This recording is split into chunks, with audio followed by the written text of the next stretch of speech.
Thank you guys so much for coming out. Some guy's doing the hand signal over there. That guy's showing respect. I like it.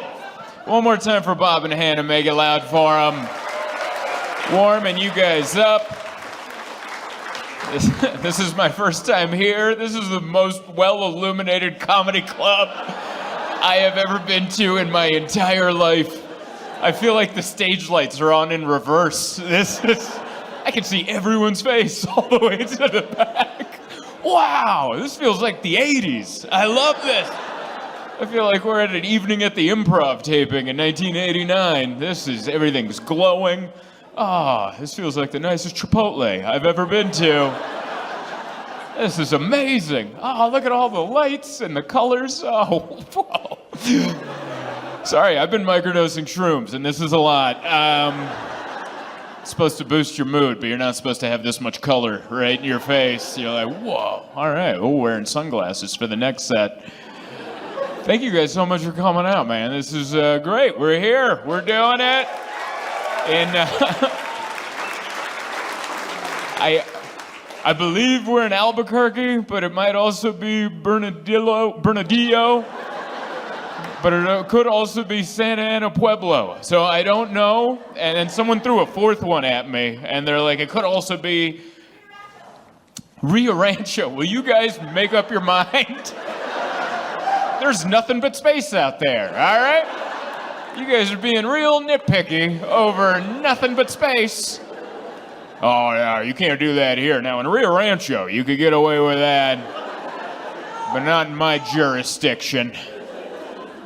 I like Albuquerque. I like it. It can never spell it right. It's every once in a while I'll try to tweet about it, and I'm like, I'm not even gonna try. I'll just do the airport code.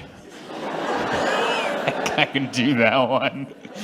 And that airport's been there back when. That feels like it used to be a bus station. Like, that was before wheelie bags. They have tile brick floors or something. I love it.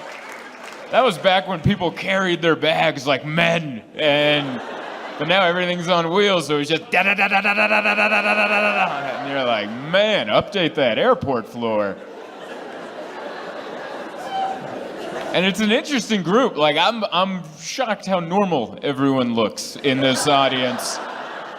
Because my flight in here, I flew in from New York, but I connected in Atlanta, and I was just watching people board. I'm like, where are we going? We had one of everybody. That thing was like a Noah's Ark out here.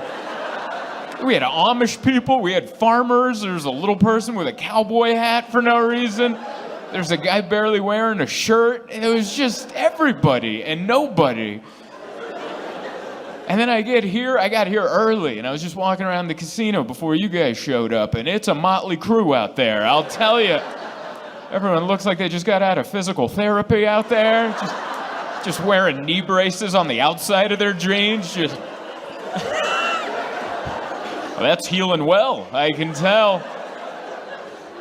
That's a level of I don't care that I really hope to get to someday. Just put the knee brace on the outside of my jeans, all right? I want people to know.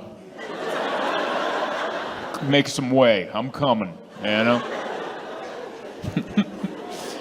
It's nice. It's good. Got prepped up, got a haircut yesterday.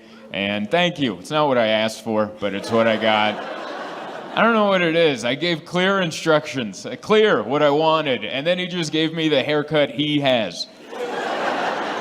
That's happened to me so many times. Like, so many times I give him clear instructions, and at the end, we're both looking in the mirror, and I'm like, well, that looks familiar, doesn't it? That's the one you went for, huh? And you can't even complain, because then you're saying his haircut sucks. So then it's uncomfortable. You put all this grease in there? I had to wash it out. I'm not that guy. I'm not you know? That doesn't work for me. You have to have the right attitude. That's why there's so many different hairstyles. It has to match your personality. You can't just come in like John Travolta if you don't have, you know? I don't have the confidence for that. You can't have grease, slick back hair, and then just come in, slump shoulders. Those guys don't get sad, you know? But no, I've been having a great couple weeks because I have been microdosing the shrooms, as I've been saying. Just a little bit. If you don't know, microdosing shrooms, that's antidepressants for people without health insurance. It's prescribed by the internet, and dosage recommendation on the back of the box of chocolates. Take 1 square a day for 4 days, and then stop for 3 days, and then it says start again, and then it just trails, that it ends. That's the end. And I'm like, forever? Like, how long? But it works, because there's a lot that's happened the last few weeks, and I don't care. I'm just kind of watching it like, whoa. Like last week, I watched the Republican National Convention. I was like, this is amazing. My wife was mortified. I'm like, is that Hulk Hogan? It was Hulk Hogan, then Kid Rock came out. I'm like, who booked this? Middle school me? This is everyone I loved when I was 12. I watched the whole thing for 2 hours. And I'm like, when did they start airing the county fair? Like, that's what it looked like. Hogan came out, then Kid Rock, then they did a pan of the audience. I swear I saw a guy eating a turkey leg. And I'm like, this is fun, dude. I was into it, man. It's been wild. It's been a wild couple weeks, so I'm happy for the shrooms. I am. Trump with the ear. They tried to kill Trump. They only got him in the ear. And whether you like him or not, his reaction, that's not how I would have reacted. I will give him that. That dude got up. Ah! That would have not been my reaction. Yeah! And then running. I would have ran off that stage. The video would be Secret Service people chasing me. As I'm like, what was that? God, can you imagine? I've never been shot, all right? But I know he got grazed, but I imagine that burns. That has to burn. I've never been clipped in the ear, but I have been flicked once, and it was hot for hours. You ever get flicked in the ear? Some bully in middle school for 2 periods. You're like, it's still tingling.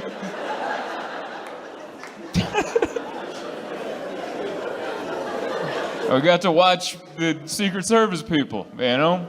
And we always thought they were like, we got to watch them, and they're like, oh, they're just regular people like us. You know, because you just assume they're in the suits with the ho-ho-ho, and they're like, oh, they're so highly trained. And then you see it, you're like, oh. Oh, you're just a human like me.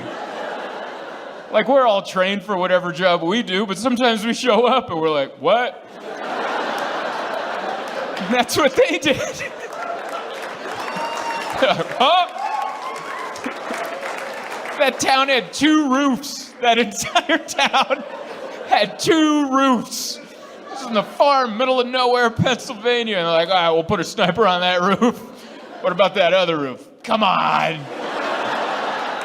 Come on, dude. Don't make me get the other tripod out of the car. We're good. Leave me alone, dude. And I get it, man. Because I assume all those, they're about my age. I'm 37. They're probably like young, maybe even younger, because they need to be able-bodied. They got to run and do action-y stuff. And there's been no attempts on a president or a former president since like Reagan. That's 40 years ago. That's before a lot of those Secret Service people were born. So like, yeah, they trained for the job, but it's like, come on, you know? Nothing's ever happened. I was like putting myself in their shoes. Like they follow this guy around all the time. You know, he plays golf or something. They got to be around like, and they're doing the motions. But you know, inside they're like, all right, dude. And it's a farm. Like if the speech was like in New York City with a lot of buildings and millions of people, I'm sure they would be like, all right. But it's a farm. There's nothing out there. 2 roofs in that entire town. That town's a convertible. Everything else, no roofs. And they're like, what? Oh, and then they all we got to see what the action plan is, which is group hug. Apparently they all just hugged him. And then he went, ah, and then, I don't know if you saw one of them put his hand in it, like to block his face, you know? That ought to do it right there. Can't shoot through that. That's a meat shovel, I'll tell you what. I just work on that gripper machine all day. You're not getting through this. This is a shovel of a hand. Oh, man. Pretty crazy. Yeah, wild, dude. It's been interesting, I'll say that. Then Biden dropped out, and which is good. We're not going to get another one of those debates. I'll watch that one. And then I had to fly and do a show in Canada right after. And I don't know if you guys feel the way I do after that last debate, but I don't think other countries should be allowed to watch our debates. That's private, all right? That's for us. Those are our home movies. Why would they even watch? They don't even get to vote. That's for us. And Biden finally stepped down, and he took a while because he's older. And I get it. A lot of people didn't get it. They're like, why won't he step down? He's clearly struggling, and he's older. He needs to rest. He should step down. And I get it, though, because I used to work at a retirement home. And for 4 years, I worked there 2 years in high school and 2 years after I graduated. And a lot of the elderly people didn't want to come in. You know, they don't want to leave their house. And that's what's going on with Biden. All the Democrats are going there like his kids, like, come on, this is too much house for you. Just go to the home, they'll make you meals. They're like, no, I'm never leaving. But there's too many stairs. And then he finally stepped down. But yeah. It's hard. I guess it's hard. I guess we're divided. That's what they say. I always fight against that. For years, I've been like, we're not that divided. And the reason I thought we're not that divided is because I travel all over the country and I just see people and they're always giggling. And I'm like, we're doing all right. And then I realized I have a very skewed impression of the country. Because, yeah, usually people at a comedy club, pretty giggly, having a good time. I'm like, we're doing all right. This is fine. But I guess we are divided. We can't even agree that it's hot, you know? Like, if you go up to the wrong person, you're like, man, it's hot. It's always been this temperature. And you're like, all right.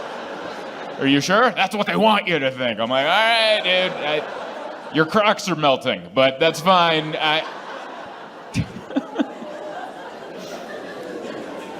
It's all just Republican and Democrat, and we gotta choose Republican and Democrat. It's kind of like mom and dad, if you think about it. Isn't it? Republican and Democrat? One side's just really worried about the budget.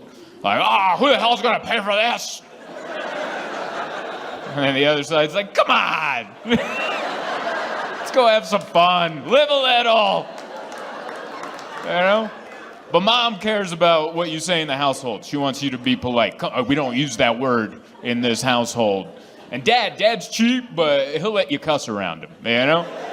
He likes a good off-color joke. Don't say that around your mother, but that's a good knee slapper right there. But now we're just so far apart. It's like mom and dad got a divorce, and they all just went off. Like mom's now like a non-binary vegan who hates men, and dad joined the Klan and thinks the Earth is flat. And we're all in the middle, just trying to decide whose house we're going to for Christmas, you know? Kind of in a tight spot. Oh, man. But yeah, I'm just trying to take care of me. That's what I'm doing. I turned 37 this year, and I immediately started hurting myself.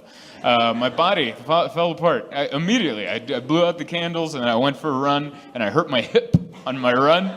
Like, I don't even know what the injury was. It's this hot pain right in the meat here. You know, like under the love handle, but above. I don't know what that's called. The filet mignon part. I don't. that flank.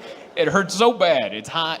And so I couldn't run anymore, so I went to the gym and I did the elliptical, and I hurt my calf on the elliptical, which that feels unfair. Like, that's why that machine was invented, to be low impact on your joint. It's supposed to be illegal to get hurt on the elliptical. You should be able to run into that thing and be like, oh, that's pretty rubbery. That wasn't that bad. But I hurt my calf, so now I can't do anything. All I have left is the rowing machine, which I don't know if you've ever done the rowing machine, but you look like a psycho on that thing. Everyone else looks like they're doing regular exercises. Their doctor's like, hey, you need to be in better shape. Get on the elliptical, do the treadmill, little Stairmaster. But the rower, I just look like I'm down there planning something. I look like I'm like, oh, yeah. I'll push the boat out at midnight. That's what I'll do. And the body will already be in a duffel bag. And I'll bring weights to hold it down. No one will ever know. Look like a psychopath over there. And I'm just trying, man. It's slowly falling apart. I don't know. There are parts of it that I am happy about. Like, I finally started getting less erections, which I've been waiting for this moment since I was 12. All right?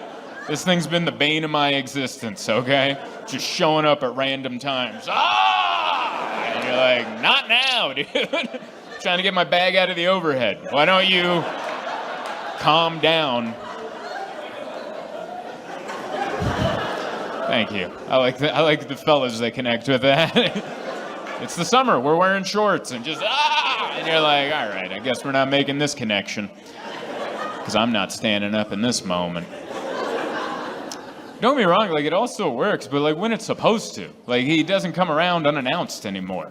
He's like a polite neighbor. He shoots a text. He's like, hey, are we still watching the game? I'm like, get in here, buddy, you know? But he never just pops in like, oh, I saw your light was on, let's party. He's respectful, which is what I've been waiting for a very long time. This is the moment I've been waiting for. But yeah, I had a nice birthday. My wife took me out for a fancy dinner. It was too fancy of a dinner. It was a dinner that had a dress code. It was this restaurant that had a dress code. You had to wear a blazer to get in. I don't even own a blazer. And we didn't read the fine print, apparently, when we made that reservation. So I showed up, and I didn't dress like trash, by the way. I was wearing a nice button-down shirt. I hit all the buttons. Okay, I didn't get sloppy at the top. I hit all the buttons. I wore my nice shoes, and I went in, and the hostess at the counter was like, I'm sorry, we have a dress code. You have to wear a blazer to get into this restaurant. And for some reason, I just blurted out, I don't even own one. Like that was gonna smooth everything over. And they're like, oh, we had no idea an Uber ride wasn't gonna fix this problem. Just get on in here. But if you've never been to a restaurant like this, they have extra blazers there for idiots like me. Yeah, they're like, I was like, I don't even own one. They're like, oh, don't worry, we have extras here. And I'm like, oh, thank God. And she pulled out the biggest jacket I've ever seen. It looked like Andre the Giant's dinner jacket. And she draped it over me. Like the sleeve went down that far to my hand. It's just my fingers dancing out of the bottom. And I remember looking at her going, how is this better? How is this better than you just letting me wear my button-down shirt? I had to walk through the entire restaurant. I looked like a hooker that got caught in the rain. And some gentleman was like, oh, let me help you, young lady. I'm like, oh, thank you. And I had to walk through the entire restaurant. Our table was on the far end. This is how nice the restaurant was. Every server knew it was my birthday. So every person that walked by was like, happy birthday, happy birthday. So every table nearby was like, huh? And I'm like, don't look at me. I felt like a dog that just came back from the vet with like that cone of shame, you know? You're like, I need some privacy.